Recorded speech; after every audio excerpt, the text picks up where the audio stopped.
네, 식구들 안녕하셨습니까? 네. 오늘 임직받은 우리 장로님, 신임 장로님, 권사님, 집사님들 정말 축하드립니다.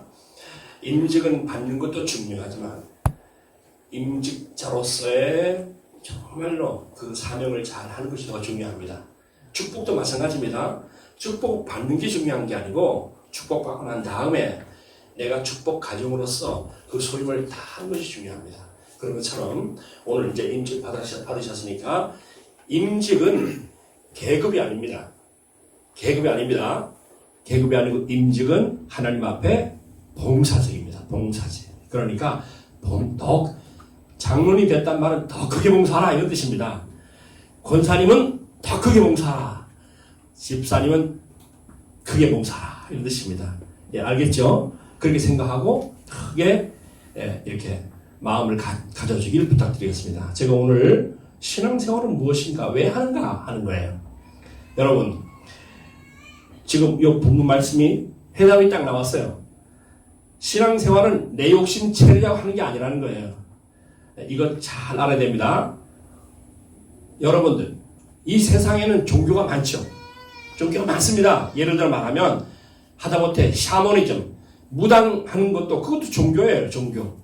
그런데 그런 사람들을 가만히 보면 다 뭐 하는 사람들이에요? 자기 욕심 때문에 하는 사람들입니다.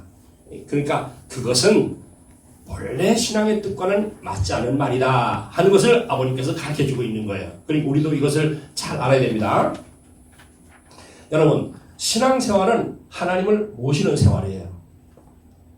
우리가 원리를 통해 배운 게 있습니다. 하나가 뭐냐? 하나는 구약 시대는요, 행의 시대입니다. 행의 시대. 그래서 10계명을 주셨죠. 10계명. 그 10계명을 잘 행하면 하나님 앞으로 갈 수 있는 의로움을 얻습니다. 그게 행의 시대라는 거예요. 행의 시대. 또 신약 시대는 뭡니까? 신약 시대는 신의 시대입니다. 믿음으로 구원받는 시대예요. 그러니까 오직 믿음이다. 일반 기독교는 오직 믿음으로 구원받는다 이렇게 말하잖아요. 그게 신의 시대입니다. 여러분, 지금은 성약 시대, 아버님께서 참부모님께서 성약 시대를 열어주셨죠. 이 성약 시대는 무슨 시대입니까? 시의 시대라는 거예요. 시의 시대. 모심으로 구원 얻는다 그랬습니다. 모심으로. 누구를 모시냐는 거예요. 하나님을 모시고 참부모님을 모시고 또 나와 연관된 많은 사람들을 서로 모시면서 구원 얻는다 이런 겁니다. 지금은 천국 시대를 지나서 하나님이 직접 주관하는 시대입니다. 천국 시대는요, 성약 시대를 넘어섰어요. 지금은요. 참부모님이 무슨 시대를 열어주셨어요? 천일국 시대를 열어주셨어요. 이 천일국 시대는 하나님의 직접 주관의 시대다 그랬었습니다. 그래서 아까 우리 회장님도 양심 중심으로 살아라 그랬잖아요. 그러니까 지금의 시대는 내가 하나님 앞에 직접 주관받는 시대입니다. 기독교는 약속의 종교다 그랬어요. 기독교. 그래서 구약, 신약 그랬죠. 구약, 신약. 구약이 뭐야? 구약. 이 옛날 약속이다 이 뜻이에요. 신약은 새로운 약속이다. 성약은 구약, 신약을 완성하는 약속이라는 거예요. 그런데 성약 시대를 넘어서 지금 무슨 시대라고요? 천일국 시대라고. 천일국 시대. 천일국 시대는, 이 시대는요, 정말로 두 사람이 하나여서 하나님을 잘 모시면서 가게 되면 하늘이 직접적으로 주관하는 그런 시대라는 겁니다. 여러분, 기독교는 약속의 종교예요. 가정교회는 무슨 종교냐? 축복의 종교다 이렇게 말했어요. 축복의 종교. 우리 교회는 축복의 종교예요. 축복의 종교. 그래서 시작부터 축복시키죠. 축복시켜요. 축복받고. 축복의 종교, 부자의 종교다. 신앙생활은 하나님을 모시고 같이 사는 생활이다 이렇게 말할 수 있습니다. 여러분, 신앙은 중심자를 잘 따라가야 돼요. 중심자. 하나님은 하나님의 섭리를 중심자를 세워서 하십니다. 그냥 아무렇게나 하는 게 아니에요. 중심자를 세워서 하세요. 그런데 성경에 기록된 사람들은 모두 하나님의 섭리의 중심자들입니다. 그런데 이것을 중심자들이 많아요. 하나님의 구약 섭리의 대표적인 중심자가 누구냐 하면 그것이 바로 모세입니다. 모세. 그러니까 하나님께서 모세를 하나님의 대신 신으로 세웠다 그랬어요. 하나님의 대신 신으로 세워서 하나님 대신 신으로 세운 그 모세에게 하나님은 당신의 말씀을 주셨어요. 그래가지고 구약 사람들을 인도하게 만들었습니다. 그래서 구약 시대는 모세입니다. 이 모세를 잘 따라갔어야 돼요. 근데 이스라엘 백성들이 모세를 따라가지 못하고 광야에서 실수하는 바람에 1세들은 다 죽게 된 거예요. 그 다음에 그를 따르던 2세, 여호수아 칼렙을 중심으로 2세들만 가나안 성에 입성하는 그런 놀라운 사실을 우리는 역사를 통해서 알 수 있습니다.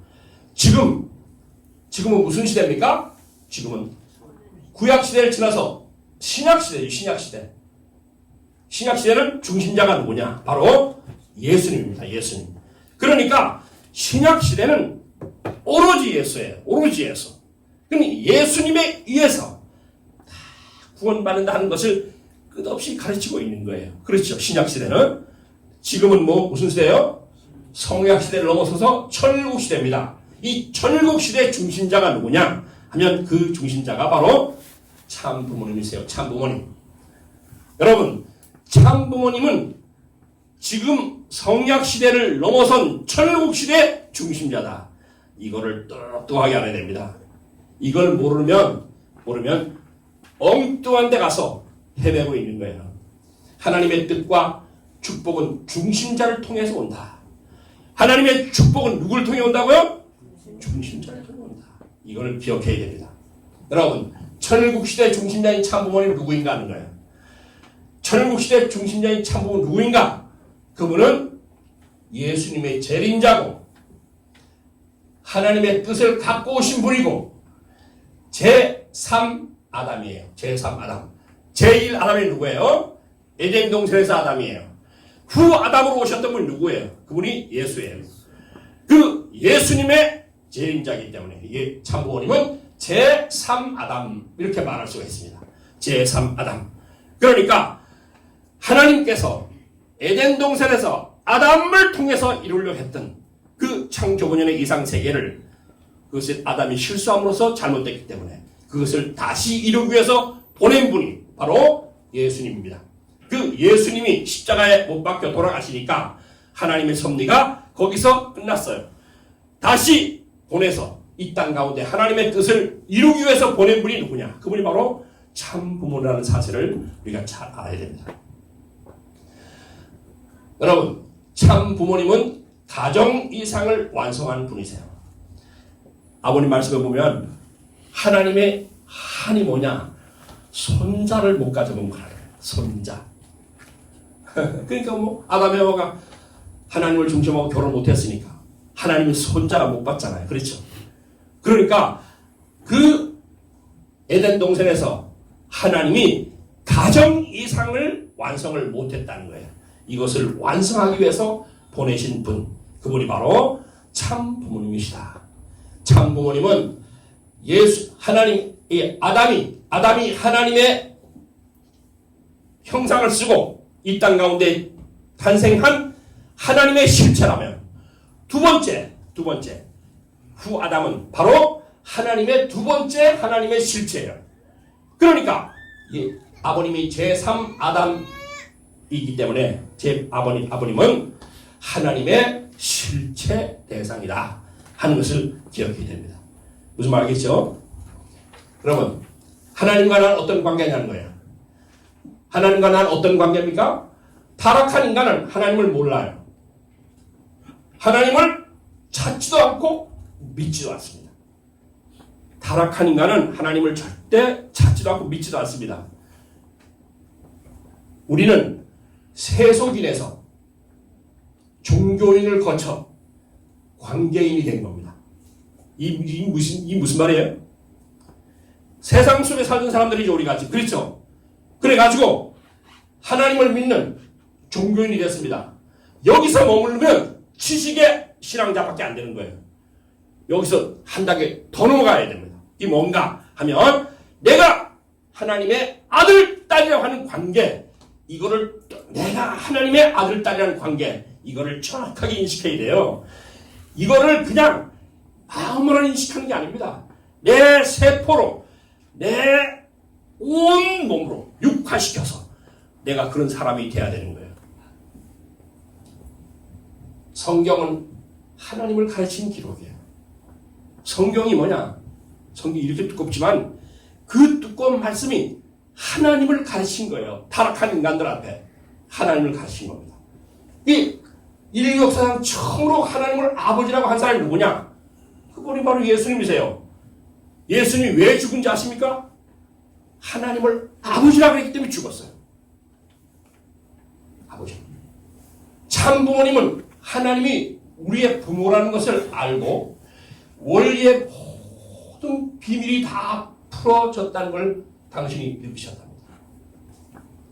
참 부모님은 하나님의 소원도 알았고 참 부모님은 하나님이 인간 때문에 고통받으시는 하나님이라는 것도 알았고 또 우리는 그 고통당하시는 하나님 앞에 효심으로 살아야 될 인간이라는 것도 우리에게 가르쳐 주셨습니다. 하나님과 나는 무슨 관계라고요? 부자 관계다. 부자 관계. 제가 존경하는 우리 선배 가정 중에 한 분이 계세요. 그분이 참 부모님이 그분에게 휴호를 하나 주셔서 휴호. 아버님, 제가 일생 붙들고 살 말씀 하나 주세요. 그러니까 아버님이 부자 일신 확 써주셨어요. 부모와 자식은 한 몸이다. 이거 딱 가르쳐 주더라고요. 그분은 그거 붙들고 평생 그거 붙들고 하나님과 나는 한 몸이다. 참 부모님과 나는 한 몸이다. 이런 마음으로 사셨다. 그러셨어요. 얼마나 감동이에요. 그런 사람이 배반할 수 있어 없어요? 그런 사람이 좀 믿다가 좀 수틀린다고 그만둬야 안 둬요? 그런 사람은 그만두지 않아요. 그런데 조금 믿다가 에이 안 믿어. 뭐 교회 옆에서 뭐 찌깍찌깍 싸우는 거 보고 아유 뭐 교회가 저래 이러면 안 나가는 사람들은 다 하나님이 어떤 분인지를 모르고 다 나가 떨어지는 사람들. 하나님이 내 아버지라는 걸 알고 나면 그런데 놀아나지 않아요. 그런데 놀아나지 않습니다. 아버지가 내 아버지인데 아버지가 변하지 않았는데 내가 왜 변해요? 그래 하나님 앞에 그런 절대 기준을 가지고 나가게 될 때 놀라운 사랑의 역사가 일어나는 거예요. 여러분 내 말이 맞아요? 틀려요? 여러분 신앙생활은 내 소원을 이루려고 하는 게 아닙니다. 이건 정확하게 알아야 됩니다. 아까 신앙생활을 왜 하는가? 내가 제목에 있죠? 신앙생활은 내 소원을 이루려고 하는 게 아닙니다. 신앙생활은 하나님의 뜻을 알아가는 생활이에요. 이게 신앙생활이에요. 하나님의 손의 실체가 내가 되는 거예요. 하나님의 뜻을 이 땅에 실현하는 거예요. 하나님의 사람이 되는 거예요. 이게 신앙이에요. 내가 하나님의 사람이 되는 거예요. 사탄 사람이 아니다. 나는 하나님의 사람이다. 나는 하나님의 사람입니다. 이거 되자고 하는 것이 신앙생활입니다. 이거 정확하게 알고 와야 됩니다. 하나님의 가정이 되자고 하는 것이 신앙생활이에요. 하나님이 상대할 수 있는 가정이 되자. 하나님의 나라를 이루기 위해서 수고하는 사람의 공동체가 신앙생활입니다. 예수께서 이 땅에 오셔서 한 말이 뭐예요? 너희들은 무엇을 먹을까? 무엇을 입을까? 염려하지 마라. 너희들이 찾아야 될 것은 하나님의 나라다. 이렇게 아주 명확하게 말씀해 주셨어요. 그러니까 우리 통일 공동체는 뭐 하는 사람들인가? 하면 이 다음에 요 6가지의 내용을 이뤄가는 사람들입니다. 그것이 교회 생활입니다. 이렇게 살면 내 소원도 자연스럽게 이루어집니다. 자연스럽게 이루어지는 거예요. 뜻을 유하고 하나님을 위해서 고생을 많이 하면 복을 받는다 그랬었어요. 참부모 경에 나오는 말씀이에요. 뜻을 위해서 고생을 많이 하면 복 받는다는 거예요. 복 받는다. 예, 믿고 소망을 찾아가는 생활입니다. 신앙자는 보다 큰 것을 위해서 공적 기도를 해야 됩니다. 넘어가겠습니다. 시간이 없으니까 마지막 요 말씀만 읽고 마치도록 하겠습니다. 여러분, 참부모님 말씀이에요. 참부모님의 참사랑의 주체이신 하나님은 참사랑의 상대자로 인간을 세웠습니다. 하나님의 사랑 이상은 인간을 통해서만 완성되는 것입니다. 하나님의 창조 목적은 신인의 일체의 절대적 사랑 이상의 세계입니다.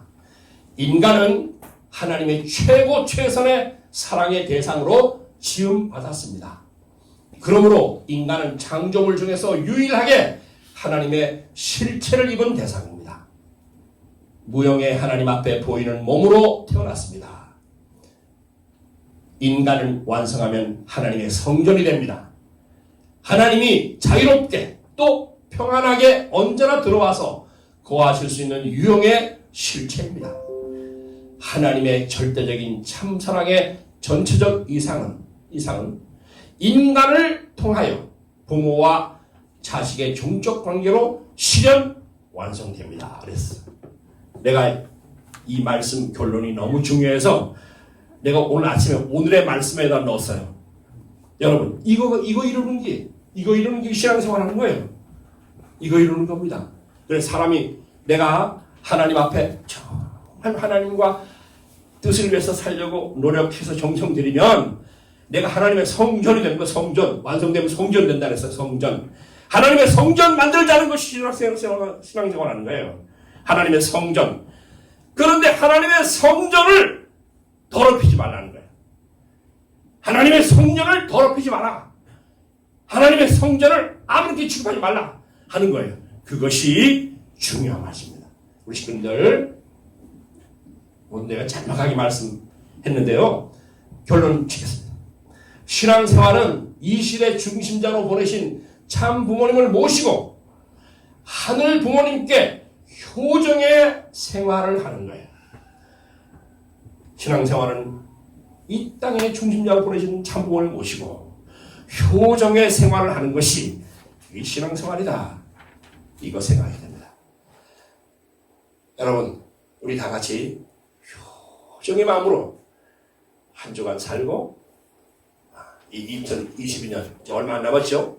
이거 살고, 또 내년 살고, 또 일생 살기를 참 부모님 이름으로 축복합니다.